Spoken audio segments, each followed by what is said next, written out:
11월 23일 목요일 하나님께서 주시는 말씀은 잠언 21장 15절부터 31절까지입니다. 봉독을 합니다.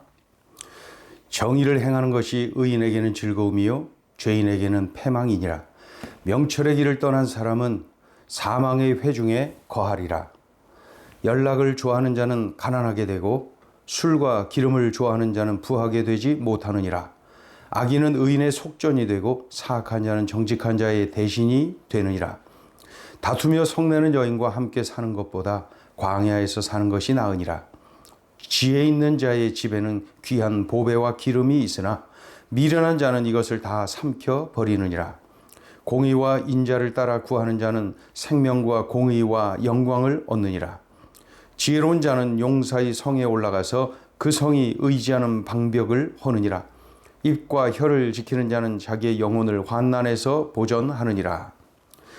무례하고 교만한 자를 이름하여 망령된 자라 하나니 이는 넘치는 교만으로 행함이니라. 게으른 자의 욕망이 자기를 죽이나니 이는 자기의 손으로 일하기를 싫어함이니라.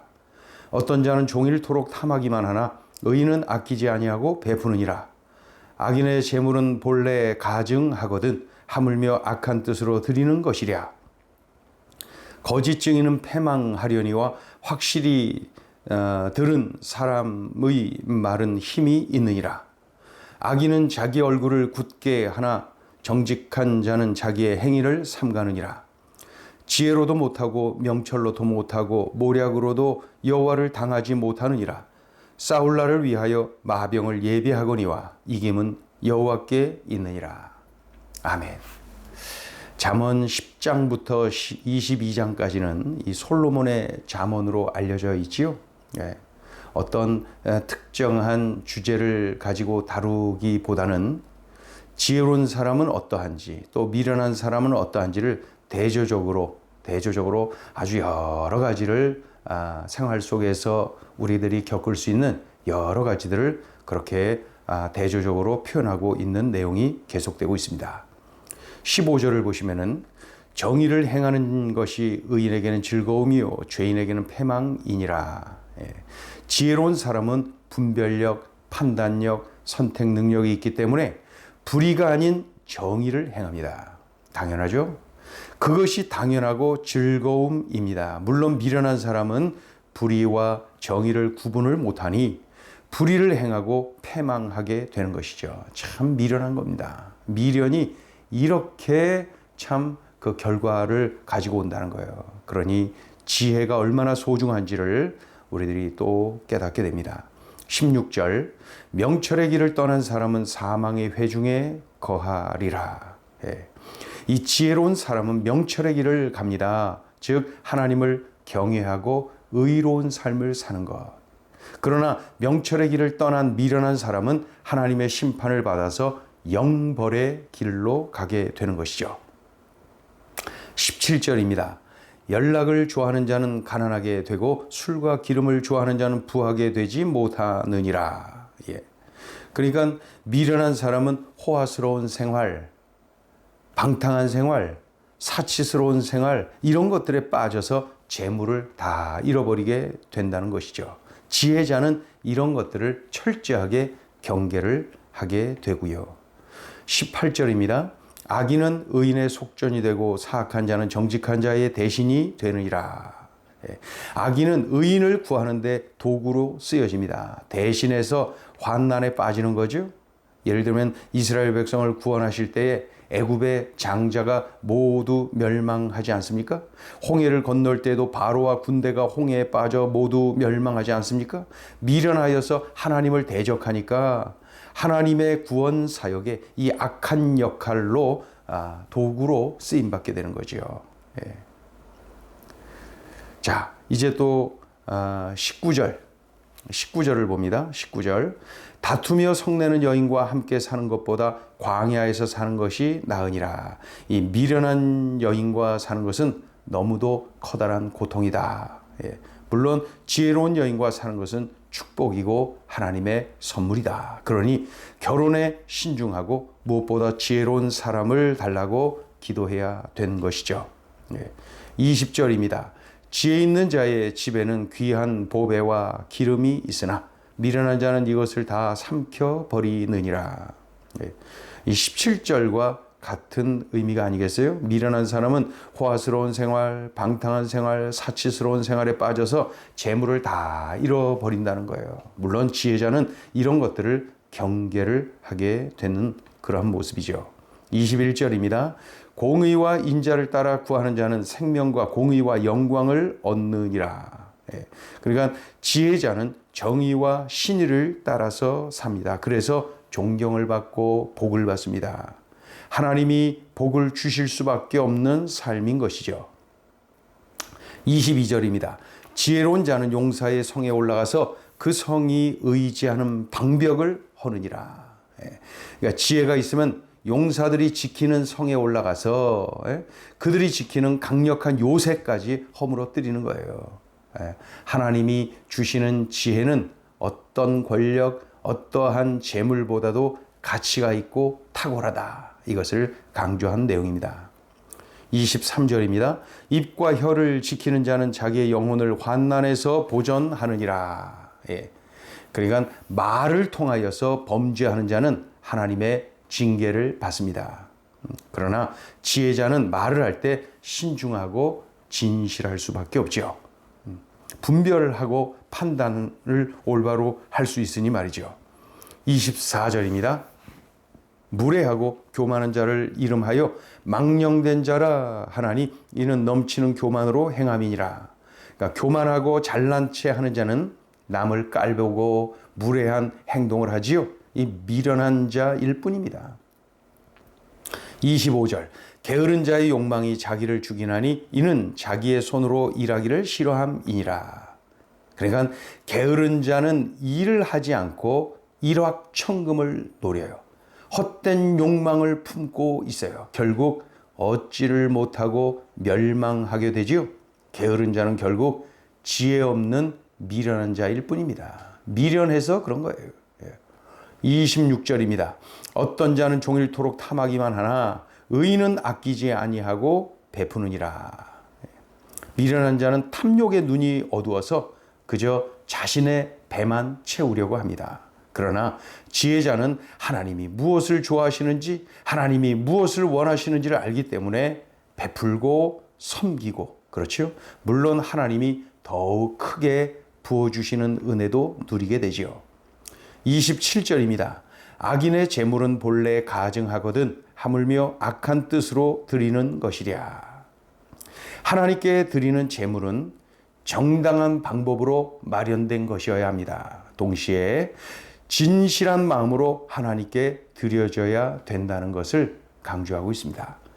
28절, 29절을 같이 보시면 거짓 증인은 패망하려니와 확실히 들은 사람의 말은 힘이 있느니라.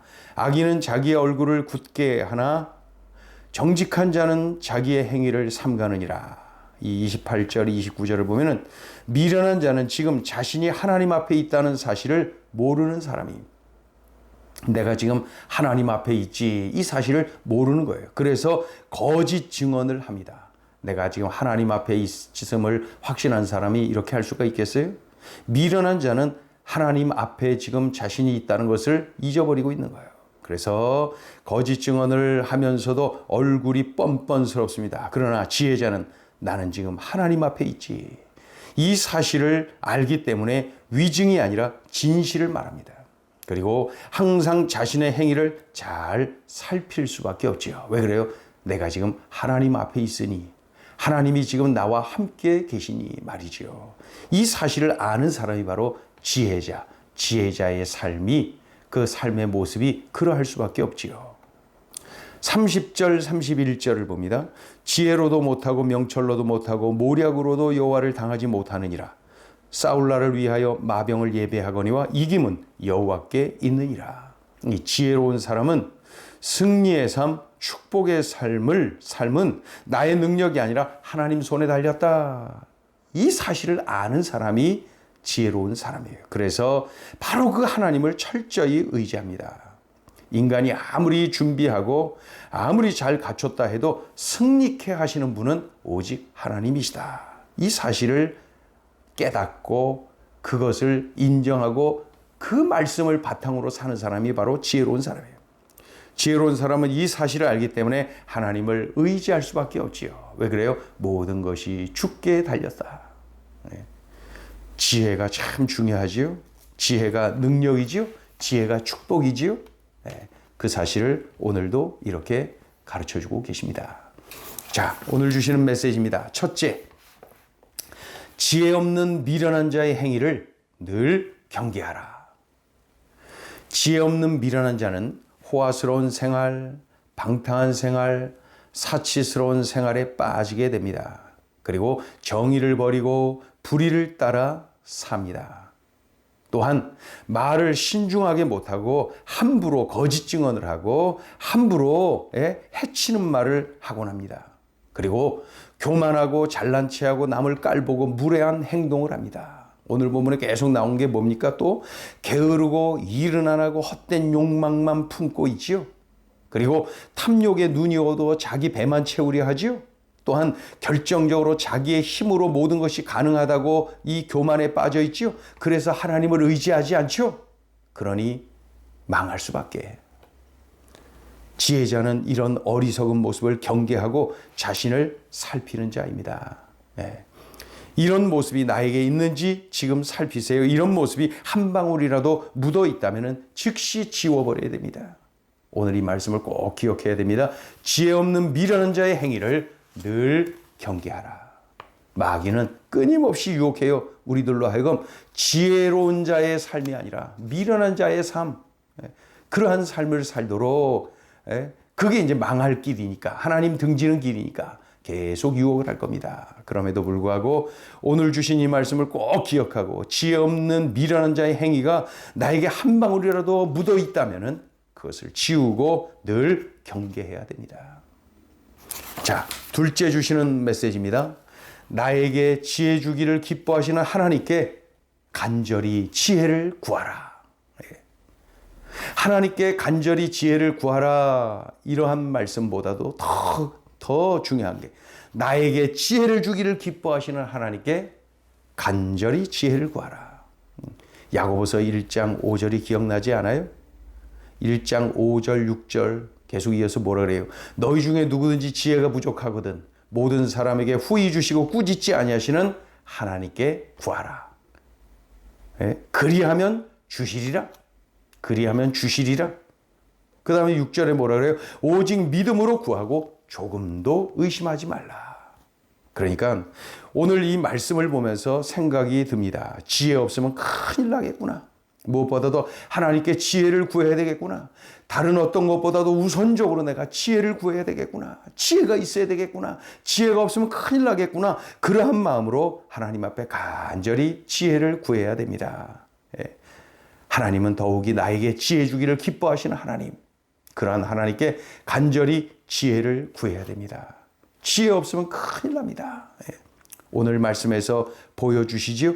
지혜가 없으면 하나님을 의지하지 않아요. 자신의 힘, 자신의 재물, 자신이 가진 뭔가를 의지하면서 그저 눈에 보이는 것들 의지하면서 그런 것들로 다 된다, 다 할 수 있다 착각에 빠지는 거예요. 그래서 하나님을 의지하지 않죠. 얼마나 미련한 일입니까? 망할 일입니다.